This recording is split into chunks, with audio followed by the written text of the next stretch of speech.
Welcome to our YouTube channel Pindi talkies. आपका दोस्त उमैद आपके साथ। दोस्तों, चैंपियंस ट्रॉफी 2025 से जैसे ही पाकिस्तान टीम बाहर हुई है तो वसीम अकरम साहब, पाकिस्तान टीम के साबिक फास्ट बॉलर, स्विंग के सुल्तान, इन्होंने बड़ी खुलकर पाकिस्तान टीम के ऊपर तनकीद की है। बल्कि आपको मैं बताऊं कि इन्होंने इतनी लेवल पर जाकर तनकीद की है कि इंडिया से, पाकिस्तान, बल्कि दुनिया भर से जो साबिक क्रिकेट प्लेयर्स हैं, उन्होंने वसीम अकरम साहब को कहा है कि भाई अगर इतनी आपको दुख हुआ, इतना अगर आपको तकलीफ है तो आप ऐसा करें, पाकिस्तान क्रिकेट बोर्ड के अंदर आए, इन लड़कों की कोचिंग करें और इनको वर्ल्ड कप जितवाएं।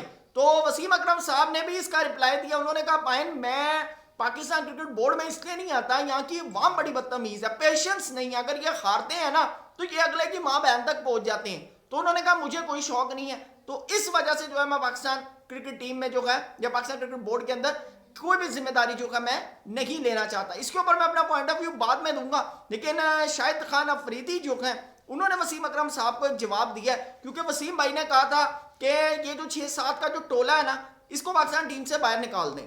तो शाहिद अफरीदी ने जवाब दिया, उन्होंने कहा भाई अगर 6-7 लड़के बाहर निकाल दिए तो आप मुझे उन लड़कों के नाम बता दें जो इन 6-7 को रिप्लेस करेंगे। तो मैं इसके ऊपर बात करना चाहूंगा। चैनल पर नए आए तो सबसे पहले इस चैनल को सब्सक्राइब करें, वीडियो पसंद आए तो लाइक भी करें और कमेंट सेक्शन में अपनी कीमती राय से जरूर आपने बताना है कि आप वसीम अकरम साहब की राय से इत्तेफाक करते हैं या शाहिद खान अफरीदी साहब की। तो दोस्तों, सबसे पहले बात करते हैं, वसीम अकरम साहब ने कहा है कि जो 6-7 लड़के हैं ना, जिसके अंदर बाबर है, रिजवान है, शाहीन है, हारिस है, नसीम है, 5 तो ये हो गए। उन 2 और केड़े ने, मेरे ख्याल से फहीम अशरफ होंगे, और अगर 7वें की मैं बात करूं तो 7वां मेरे ख्याल से मुझे कुछ समझ नहीं आ रहा किसकी वो बात करें। तो उन्होंने कहा जी इन 7 को जो है ना वो टीम से निकाल दें। जिसके ऊपर शाहिद खान अफरीदी आए, उन्होंने कहा वसीम भाई बात सीधी सी है कि आप 6-7 लड़के तो निकालने की बात कर रहे हैं, मुझे आप अपने डोमेस्टिक सेशन के अंदर बताएं कौन से ऐसे 6-7 लड़के हैं जो इनको रिप्लेस करेंगे। उन्होंने कहा सबसे बड़ी माजरत के साथ हमने आज तक कभी बेंच स्ट्रेंथ जो है वो बनाई नहीं है, क्योंकि इस डर से कि भाई अगर हम बेंच स्ट्रेंथ बना देंगे तो कल को हमारे पे बुरा वक्त आएगा, हमारी जगह कोई और खेल जाएगा, तो फिर हमारा क्या होगा, फिर हमें तो कोई मुंह नहीं लगाएगा। तो इस वजह से हमने बेंच स्ट्रेंथ ही नहीं बनाई। और उन्होंने कहा कि हम जब भी कोई आईसीसी के इवेंट से बाहर होता है तो हम सबसे बड़ा लॉलीपॉप ये देते हैं, हम बेंच स्ट्रेंथ बनाएंगे। हम 2023 वर्ल्ड कप से बाहर हुए, हमने कहा जी हम बेंच स्ट्रेंथ बनाएंगे, आज तक नहीं बनी। हम T20 वर्ल्ड कप से बाहर हुए, सर्जरी होगी, सर्जरी भी नहीं हुई, सर्जन भी भाग गया और सर्जन की सर्जरी के औजार ही नहीं मिले।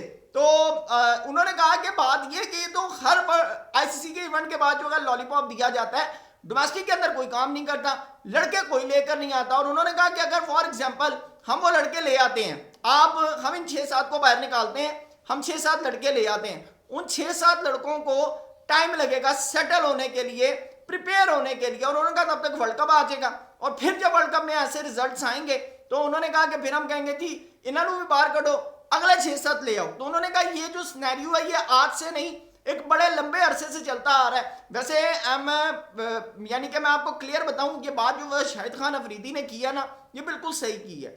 आप देखिए ना, हम जब यानी कि मैं 99 से क्रिकेट देख रहा हूं, क्योंकि मेरे सामने 99 का वर्ल्ड कप था जिसमें पाकिस्तान फाइनल से बाहर हुआ था ऑस्ट्रेलिया के खिलाफ। उसके बाद वसीम अकरम साहब से कप्तानी की, लड़के छुप कर आए पाकिस्तान, हालांकि हम यानी कि जो थे रनर अप थे, लड़के छुप कर आए पाकिस्तान के, भाई यानी कि इतने मामलात खराब हैं।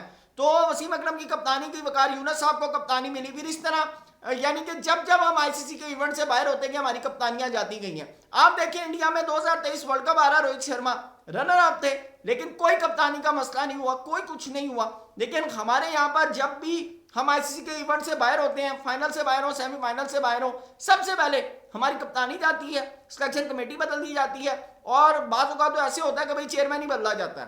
तो उन्होंने कहा कि ये जो मामलात हैं इसको आप थोड़ा सा सेटल करें। आप अगर लड़के लाने हैं तो थ्रू प्रॉपर प्लानिंग से लेकर, मेरे ख्याल से पाकिस्तान क्रिकेट का जब तक डोमेस्टिक स्ट्रक्चर स्ट्रांग नहीं ना होगा, डोमेस्टिक स्ट्रक्चर स्ट्रांग नहीं होगा, तब तक पाकिस्तान क्रिकेट जो है वो राइज नहीं करेगी।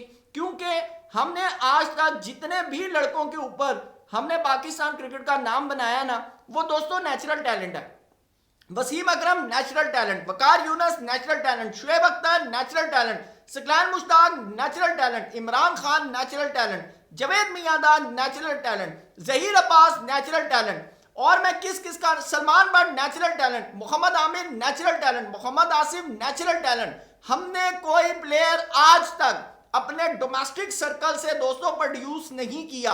ये एक हकीकत है। हमने आज तक जितने भी लड़के दिए ना पाकिस्तान क्रिकेट बोर्ड को, हमारे यानी कि डोमेस्टिक से, वो नेचुरल टैलेंट थे, वो कुदरत का करिश्मा थे।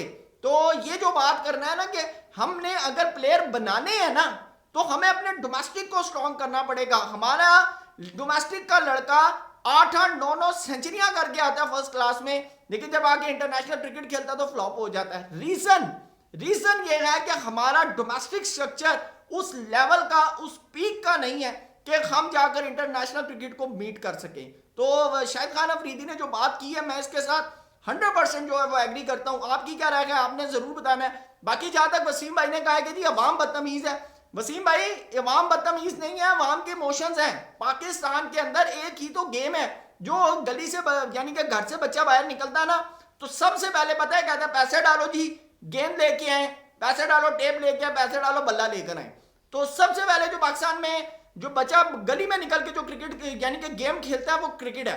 तो जब क्रिकेट इतना ज्यादा इमोशंस के ऊपर होती है ना, तो फिर जब टीवी के सामने लोग बैठे होते हैं ना इमोशंस लेकर, और जब पाकिस्तान टीम इस तरह की घटिया परफॉर्मेंस देकर बाहर होती है तो फिर प्लेयर्स भी रगड़े जाते हैं, कोच भी रगड़े जाते हैं, सिलेक्टर्स भी रगड़े जाते हैं, फिर पाकिस्तान क्रिकेट बोर्ड का चेयरमैन भी रगड़ा जाता है। तो ये इमोशंस हैं, ये पाकिस्तान में भी होता है, ये इंडिया में भी होता है। तो ये दोनों तरफ होता है, ठीक है ना।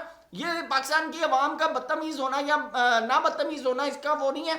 आप ऐसा करें ना, पाकिस्तान सैफी हैं, कितनी रिस्पेक्ट है उनकी, इमरान खान है बींगा कैप्टन, उनकी कितनी रिस्पेक्ट है। पॉलिटिकल साइड को आप साइड पे रखें, आप कैप्टनसी की बात करें, यूनुस खान है, कितनी रिस्पेक्ट है। आप आए ना पाकिस्तान क्रिकेट बोर्ड के अंदर, आकर अपने प्राइज दें। पाकिस्तान टीम लड़कर हारे, मैं आपको हकीकत बता रहा हूं, लोग आपके बारे में एक लफ्ज नहीं कहेंगे, लेकिन मौका तो करें ना, काम तो करें। और मेरे ख्याल से अगर आप पाकिस्तान क्रिकेट बोर्ड के अंदर आएंगे तो आप वो कोच होंगे, वो सिलेक्टर होंगे, या आप जिस भी ओहदे पर आएंगे कि आपके पास फुल अथॉरिटी होगी हर चीज की। आपकी क्या राय है कमेंट सेक्शन में जरूर बताइएगा। Thank you so much, Allah Hafiz.